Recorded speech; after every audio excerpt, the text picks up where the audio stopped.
하나님 말씀 마가복음 6장 1절로 6절입니다. 예수께서 거기를 떠나서 고향에 가시니 제자들도 따라갔다. 안식일이 되어서 예수께서 회당에서 가르치기 시작하셨다. 많은 사람이 듣고 놀라서 말하였다. 이 사람이 어디에서 이런 모든 것을 얻었을까? 이 사람에게 있는 지혜는 어떤 것일까? 그가 어떻게 그 손으로 이런 기적들을 일으킬까? 이 사람은 마리아의 아들 목수가 아닌가? 그는 야고보와 요셉과 유다와 시몬의 형이 아닌가?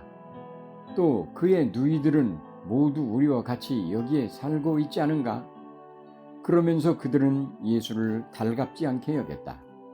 그래서 예수께서 그들에게 말씀하셨다. 예언자는 자기 고향과 자기 친척과 자기 집 밖에서는 존경을 받지 않는 법이 없다.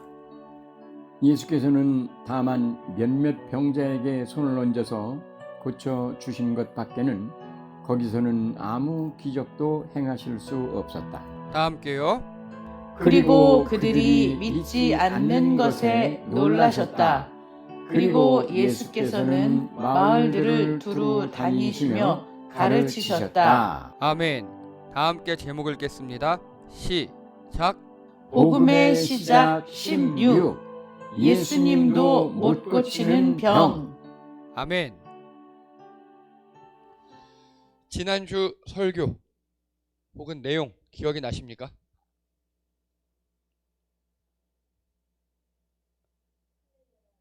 네. 좋습니다. 예, 결론 중에 하나였어요. 믿음으로 만들어 간다. 좋습니다.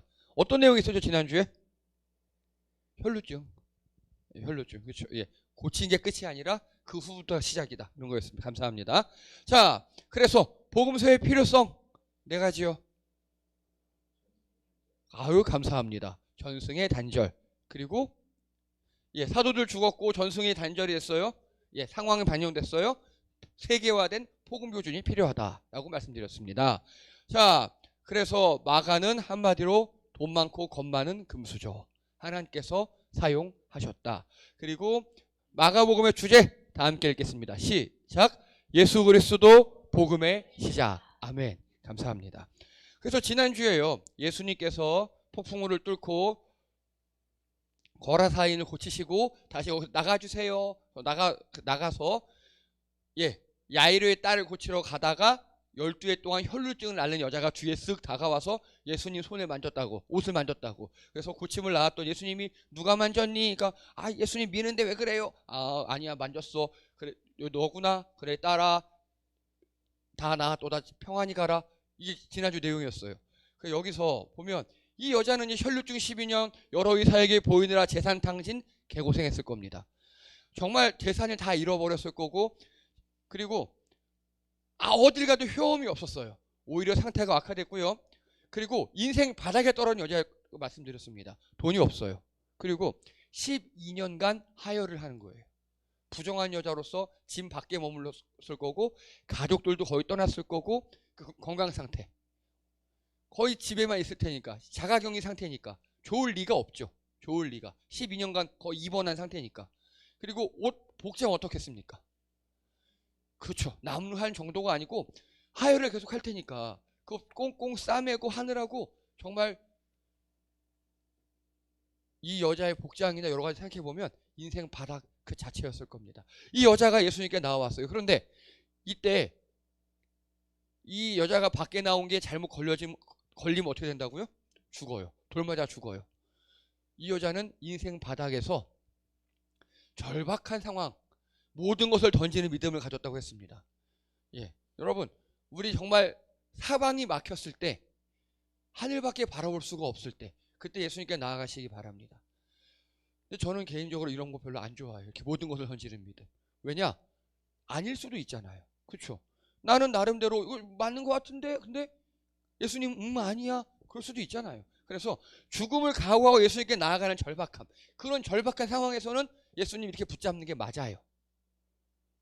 근데 여러분, 모든 것을 던지는 믿음이 될 수도 있고 섭을 지고 불로 뛰어가는 불나방 같은 믿음도 있어요. 그래서 그거 잘 구분하셔야 합니다. 자, 그리고 큰 무리가 뒤따라오면서 예수를 밀어댔어요. 즉 예수님과 신체적 접촉을 한 건 이 여자 한 명이 아니라고요. 수많은 사람들이 예수님과 접촉을 했다고요. 우리 만원 버스에서 만원 지하철에서 막 밀리는 것처럼 그 마트에서 갑자기 무 한 개에 500원 그 아줌마들 와 몰려가는 그 느낌으로 예수님께서 몰려들었을 거라고요. 근데 오직 이 여자만 치료를 받았다고요. 무슨 소리냐? 그 믿음이에요. 믿음. 이 만졌다는 건 터치 자체가 중요한 게 아니라 어떤 믿음으로 나아갔는가가 중요하다고요. 나중 되면요 어떤 사건이 벌어지냐면 어떤 백부장은 예수님께 나가서 요즘 말로 할게요. 원격 믿음을 온라인 믿음을 고백해요. 예수님 우리 종이 집에 병들어 누워 있어요. 예수님 안 오셔도 돼요. 예수님 하나님이니까 나으라고 말만 해주세요. 그러면 온라인으로 나을 줄 믿습니다. 이렇게 원격으로 나을 줄 믿습니다. 이런 믿음도 있었어요. 그런데 예수님이 그 믿음을 받아주시는 순간 기적이 일어나요. 절박한 손을 잡아 치유하시고 일으켜 세워주셨다.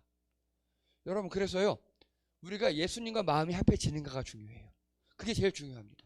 예수님 마음과 합해지는가, 주님이 바라보는 거 우리도 바라보는가. 우리 지지난주에 기도 기억나시죠? 기도 들어주시는 예수님 거기 보면 귀신의 기도 응답해 주셨죠. 기억나시죠? 예. 그리고 마을 사람들 떠나주세요 응답해 주셨죠. 근데 막상 은혜 받은 사람은 응답 안 해주셨죠. 근데 이들의 응답받은 이유는 예수님의 목적과 일치했기 때문이에요. 자, 그런데 이 여자는요 이제 없어요. 일단 질병이 없어졌어요. 만성 혈류증이. 근데 당연히 돈도 없고요, 건강도 없고요, 가족 지인도 없어요. 병만 나았지. 여러분이 큰 병에 걸려서 병원에 12년간 입원했다고 가정해 볼게요. 12년간 입원해서 완치가 됐어요. 퇴원하면 바로 정상생활 가능합니까? 택도 없어요. 근육 다 빠져 있을 거고요. 햇빛 못 봐서 팔이 해져 있을 거고요. 정말 건강 회복하는데 되게 오래 걸릴 거예요. 이 여자는 아무것도 없어요.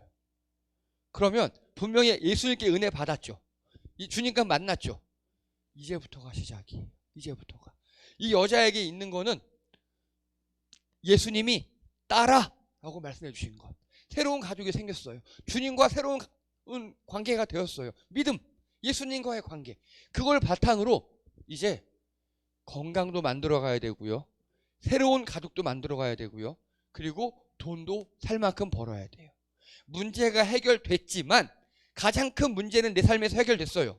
하지만 이러고 이 여자 바로 천국 가는 거 아니잖아요. 또 이 땅에서 살아가야 하잖아요. 또 다른 문제들을 해결해 가야 해요. 뭘로요? 따라 하는 그 믿음. 믿음으로 해결해 가야 해요.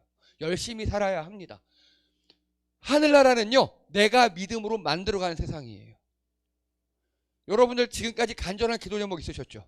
뭐 하게 해주세요, 붙게 해주세요, 뭐 되게 해주세요, 낫게 해주세요, 뭐 주세요 등등 간절한 기도 제목도 있잖아요. 근데 그 응답 받으셨 경험도 있잖아요. 받으셨으면요 아 좋아 할렐루야 한동안은 기뻐요. 근데 그 후에는요 또 다른 문제들이 다가와요. 그러면 이때 또 넘어지면 그건 본인 책임이에요. 그건 주님과 한 번 관계를 쌓았죠. 믿음이 생겼죠. 그 믿음을 바탕으로 이것들을 이겨나가야 돼요. 예수님의 치유하심 그 위에 이제 우리가 내가 할 일을 열심히 해가면서 다른 자잘한 문제들을 해결해가며 이 땅에 살아가야 합니다. 사랑하는 성도님들, 이 땅에 문제가 늘 있어요. 문제가 없는 건 천국밖에 없어요. 그 문제를 믿음으로 해결하시는 여러분 되시기 바랍니다. 믿음으로 헤쳐나가시는 여러분 되시기 바랍니다. 믿음으로 헤쳐나간다 그랬다고 기도만 하고 교회만 오고 뭐 좋아요. 좋은데 여러분 할 일을 하셔야 돼요. 학생은 열심히 공부하고 전업주부들은 열심히 가족을 돌보시고 직장인 열심히 직장인 하시고 여러분이 맡으신 일을 열심히 하면서 문제들에 도전해 가세요. 그 와중에 스트레스 당연히 있죠. 스트레스 없으려면 어떻게 하면 된다고요? 예, 무덤 가면 돼요. 여러분 육체는 무덤에 여러분 영혼은 저 하늘나라에. 그러면 없어요 스트레스. 이 땅엔 스트레스가 기본이에요. 그거를 믿음으로. 그런데 아쉽게도 이 여자분은 이후에 성경과 교회사에 기록이 없어요. 기록이 없어요. 아마 그냥 그렇게 쭉 서서히 사라지지 않았나 싶어요. 자, 오늘 이야기는 이제 1절입니다. 다 함께 1절 읽겠습니다. 시작. 예수께서 거기를 떠나서 고향에 가시니 제자들도 따라갔다. 거기가 어디예요? 이 여자 고쳐준데 가버나움. 떠나서 고향에 갔어요. 지금 가버나움은 예수님이 지금 현재 사시는 곳, 고향은 어딜까요? 나사렛. 감사합니다. 예, 한 30km. 요즘 같으면 차로 30분. 이때는요, 걸어가야죠. 30km면요. 하루. 예, 하루 걸려요, 하루. 열심히 걸어야 하루 걸려요. 자, 고향에 가셨대요. 근데 혼자 안 갔어요. 누구 데리고 갔어요? 제자들. 자, 예수님께서 고향을 떠나올 때 혼자 떠나왔겠죠. 근데 돌아갈 때 제자들을 데려갔어요. 자, 4글자로 줄여보세요. 정답이에요. 금을 환영하신 거예요, 예수님은요. 분명히 이제 그 형제들과 그 어머니나 이렇게 사람들한테 자, 저 이제 가버나움 가서 돈 벌고 살게요. 독립하겠습니다. 떠나왔어요. 근데 명절이는 어쨌든 고향에 가는데 12명의 제자를 끌고 가는 거예요. 자녀를 낳아만 가도 든든할 텐데 자녀가 아니야. 제자를 끌고 가요. 그럼 본인은 뭐예요, 본인은? 사람들이 보기에 최소 스승 랍비 이런 사람이겠죠. 금이 환영했어요. 그리고요, 2절부터 내용이 안식일에 예수님께서 들어가서 회당에서 가르치셨대요. 자, 원래 회당은요, 좀 그 지역에 명망 있는 사람이 설교를 하거나 아니면 돌아가면서 하거나 이렇게 해요. 근데 예수님은 타지에 나가 있었다 그랬죠. 근데 예수님께서 기적도 많이 베푸시고 권위 있는 말씀도 많이 전하셨잖아요. 그게 소문이 났을 거예요. 예수님이 또 12명의 제자를 데리고 딱 돌아오니까 사람들이 그래 너 한번 설교하세요. 설교 한번 해주세요 하고 이렇게 설교를 맡겼나 봐요. 자, 그런데 많은 사람들이 듣고 놀라서 말했어요. 왜냐? 예수님 설교 되게 잘하실 테니까. 그쵸? 저자직강이잖아요. 왜? 저자직강이에요. 성경 말씀을 저자이신 예수님이 직강하시는데 오죽하겠습니까? 예, 오죽하겠습니까? 네. 사람들이 놀라가지고 이게 무슨 어찌된 거냐 하면서 우와 막 놀라고 있어요. 이야 은혜도 아멘. 그런데 여기서 문제가 생겨요. 자, 2절 3절 우리 2절 이 사람이부터 따옴표 있죠 중간에. 예, 2절에 두 번째 줄 이 사람이부터 읽겠습니다. 시작. 이 사람이 어디에서 이런 모든 것을 얻었을까? 이 사람에게 있는 지혜는 어떤 것일까? 그가 어떻게 그 손으로 이런 기적들을 일으킬까? 아멘. 자, 여기 지금 물음표 3개 나왔죠, 위에. 아니, 이 사람이 어디서 이런 모든 것을 얻었지? 간단하게, 옛날엔 있었다, 없었다? 없었다. 이 사람 고향 떠나갈 때 이런 거 없었어요. 고향 떠나갈 때는 이 사람 뭐였어요? 목수. 아니, 목수가 고향 떠나가도 12명의 제자를 데리고 와? 12명의 목수단인가? 아니야. 설교해보니까 설교가 장난이 아니야. 우와, 지혜가 장난 아니야. 기적도 막 일으켰대. 이 1, 2, 3 3줄에서 3개의 질문에는요, 예수님의 지혜의 기적을 인정하는 거예요. 이해되시죠? 들어보니까 아는 거예요. 회당 나와서 설교 들어보니까 얘 목수였는데 어떻게 이렇게 잘하지? 아멘, 아멘, 어머 나 아멘 하고 있네? 이런 거예요. 그런데 옛날에는 없었는데 지금은 있다. 이걸 인정하는 겁니다. 본인이 들었으니까 지금 설교를 들어보니까 너무 잘해. 자, 그런데 이제 3절부터요. 3절에 3줄 또 읽겠습니다. 이 사람은 시작. 이 사람은 마리아의 아들 목수가 아닌가? 그는 야고보와 요셉의 유다와 시몬의 형이 아닌가? 그의 누이들은 모두 우리와 같이 여기에 살고 있지 않은가? 또 질문 3개가 나와요. 이 질문 3개는요, 예수님을 부정하는 거예요. 그렇죠?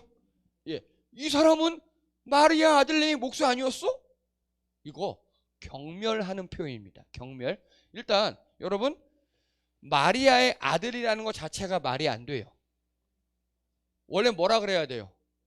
요셉의 아들이라 그래야죠. 이 당시에는 여자는 동물이니까, 먹지 못하는 짐승이니까. 마리아의 아들, 이게 뭔 소리냐면, 우리말로 하면 애비 없이 자란 놈, 과부의 자식 이 뜻이에요. 되게 낮춰 부르는 말이에요. 아니 쟤 애비 없이 자라가지고 내가 애기 때 말에 다 알고 우리 집에 맨날 뭐 꾸러오고 그랬는데, 이런 거예요. 그리고 목수가 아닌가? 야 씨, 너 지가 무슨 랍비야? 목수의 주제에 네 2년 전까지 목수였잖아. 이러고 있는 거예요. 이해되시죠? 예. 그리고 야고보, 요셉, 유다와 시몬 형, 야 여기 네 동생들 여기 다 있어. 니네 여동생들 다 우리 집에 같이 있고, 네 어릴 때 말이야 맨날 말이야 내가 너 데리고 놀러 다니고 집 아빠 없다 그래서 뭐 전군 나갔다 그러면 내가 다 갈아주고 그랬는데 이러고 있는 거예요 지금. 이해되시죠? 자, 그럼 질문요. 이렇게 말하는 사람들은요, 어릴 때 예수님을 잘 아는 사람들이죠. 예수님을 잘 알아요. 근데 옛날 지식이에요. 이해되십니까? 옛날 지식.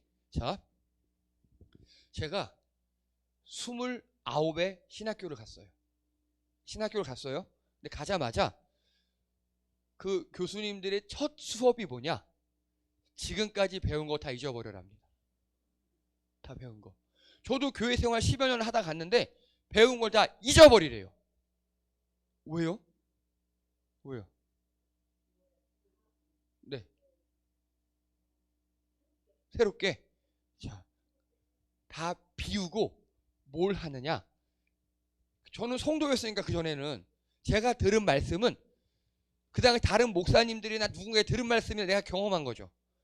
그런 거 말고 네가 네 눈으로 성경을 봐서 성경에서 하시는 예수님의 말씀, 하나님의 말씀만을 지식으로 취하라는 거예요. 이해되시죠? 예. 저는 그때 정말 큰 은혜를 받았어요. 왜냐? 원래 저 공대생이었잖아요. 공대생은요, 봐야 믿어요. 그래요. 공대생은 재봐야 믿고요. 실험해서 나온 결과가 진리예요. 저희는 공대에서는 그렇게 훈련받아요. 이론도 있어요, 물론. 이론 당연히 외워요. 외우지만 실험값은 다른 경우가 많아요. 기압이 다르고 온도가 다르고 습도가 다르고 하니까. 그래서 이론값은 알아두지만 실험에서 나온 결과만 믿으라고 훈련받았거든요. 4년 동안. 근데 신학교에도 그렇게 가르치는 거예요. 다른 목사한테 들은 거, 네가 경험한 신앙, 다른 선배한테 들은 거 다 잊어버리고 성경을 연구해서 성경에서 나오는 지식만을 취하라고. 그러면 거기서 시험 들어 사람 몇 명 있어요 이제. 예. 그래서 다 무시하고 언어를 새로 배우고 히브리어, 헬라어 새로 배우고 해서 성경에서 나오는 지식을 배우면 놀라운 게 많아요. 지금까지 내가 배웠던 게 많이 다르거든요. 자, 이 사람들 보세요. 지금 위에 2절에 예수님의 설교를 듣고, 아니 이런 걸 모두 어디서 얻었지? 지혜는 뭐야 이거? 지금 예수님한테 본인이 예수님으로서 나오는 것, 내가 경험한 거는 되게 놀라운 거예요. 근데 머릿속에 뭐가 들어있어요? 내 옛날 지식이 들어있어요. 옛날 지식.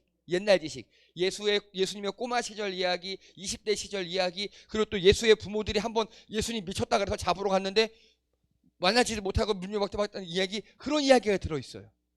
그런 선입견 때문에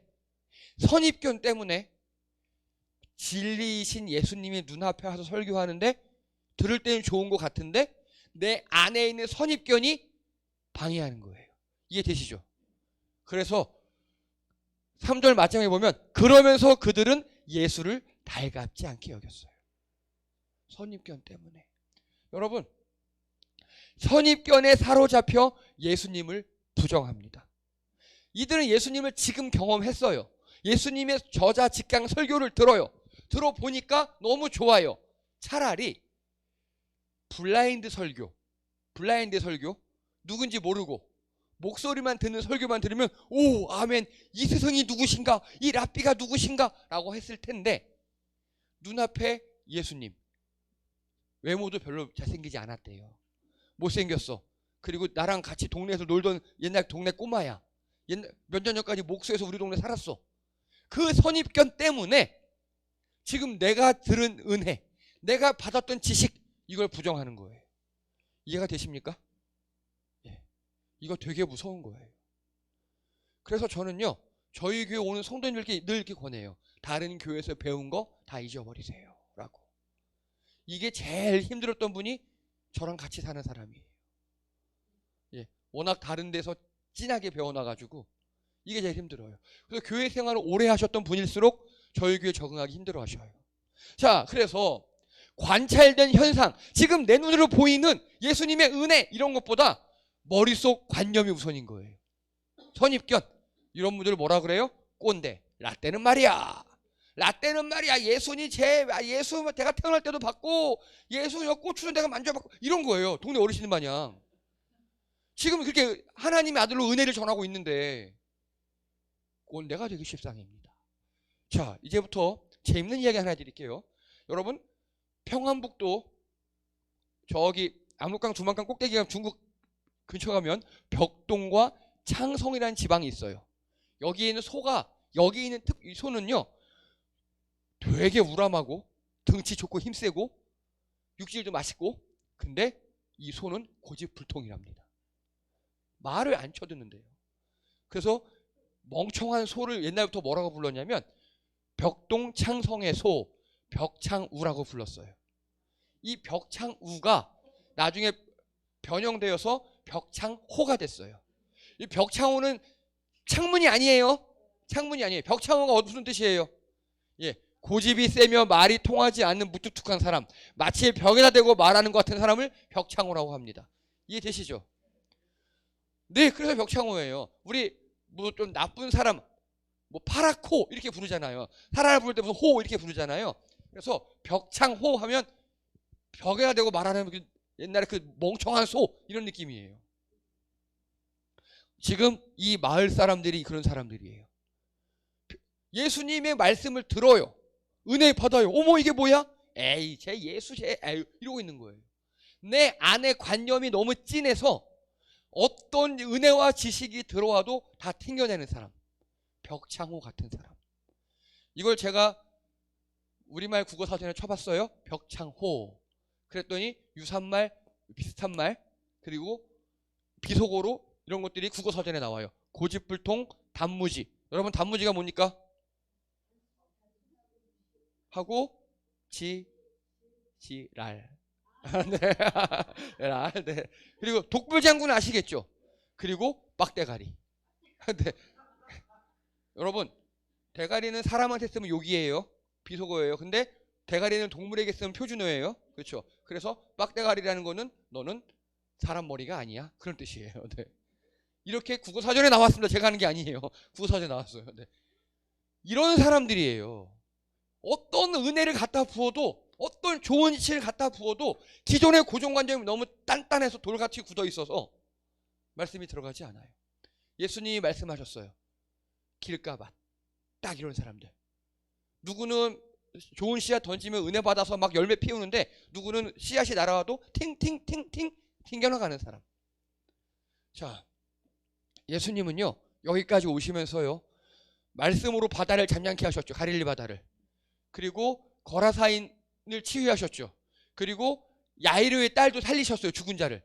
그리고 12해 동안 혈루증 아닌 여자도 낫게 하셨고, 이 수많은 기적을 베푸시고 여기 왔어요.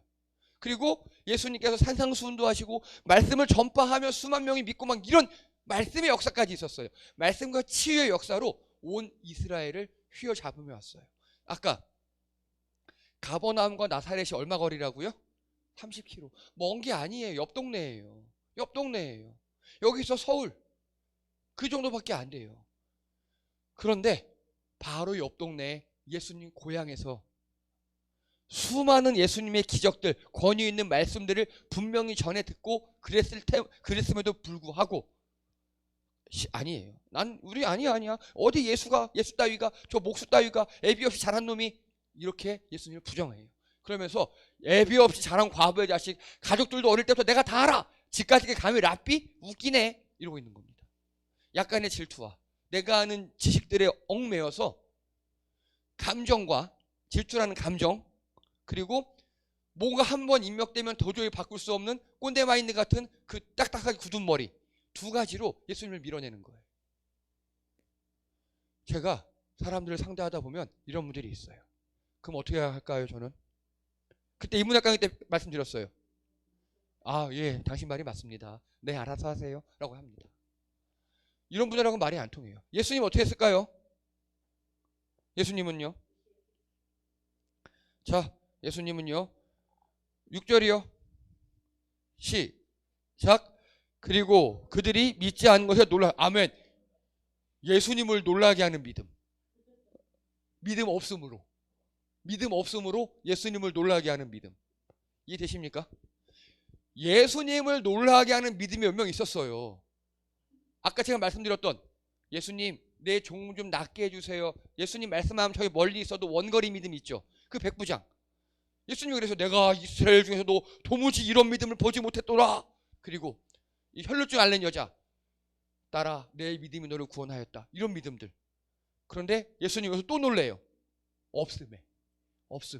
간단하게 이들의 벽창호 같은 마음과 빡대가리 같은 그 지식에 예수님이 놀라버리신 거예요. 여러분은 어떤 믿음으로 예수님을 놀라게 하시겠습니까? 부디 예수님께서 내가 이렇게 믿음 큰 사람들 보지 못했다. 이런 칭찬받는 방향으로 예수님을 놀라시게 하는 여러분 되시기 바랍니다. 예수님이 야 네가 믿음이 요거밖에 없어? 이렇게 예수님께서 고향 사람들처럼 이렇게 놀라게 하시는 여러분 안 되시기를 주님의 이름으로 축복합니다. 그래서요 이 가족들 옛날에 예수님을 찾아봤었죠. 미쳤다는 소리 듣고 예수님이 문전박대했죠. 만나주지도 않았죠. 그리고 오늘 그 고향 사람들, 이 사람들은요 어떤 사람들이냐, 예수님과 가장 가깝지만 먼 사이예요. 예수님과 가까이 있었어요. 어린 시절 같이 지냈어요. 예수님을 낳았고 예수님의 형제 자매예요. 누구보다도 가까운 사람인데 예수님을 어설피하고 그 어설피하는 선입견 때문에 예수님을 믿지 못하는 사람들. 제가 이렇게 사람 어디 가서 이제 목사입니다 그러면은 사람들 일단 반응이 대부분의 반응 자기도 어릴 때 교회 다녔대요. 다 안 돼요. 그래서 어릴 때 어린 성경학교 다녀보고 뭐 몇 번 크리스마스 때가 초코파이 먹어보고 그리고 다 안 돼요. 예. 아니 저도 신앙생활 지금 한 30년 돼가고 신학을 하고 계속 공부해도 다 모르겠는데 그래서 다 안다 그러더라고요. 물론 그들이 어린 시절에 교회를 경험했다는 건 교회에 대한 거부감을 많이 낮출 수 있다는 건 긍정적인 반응도 있어요. 근데 어린 시절에 잠깐 다녀보고 어떻게 다 알겠습니까? 그렇죠? 인간이 어떻게 예수님을 하나님을 다 알겠습니까? 근데 그런 분들이 계셔요. 자, 그런데 여기 한 가지 반전이 있어요.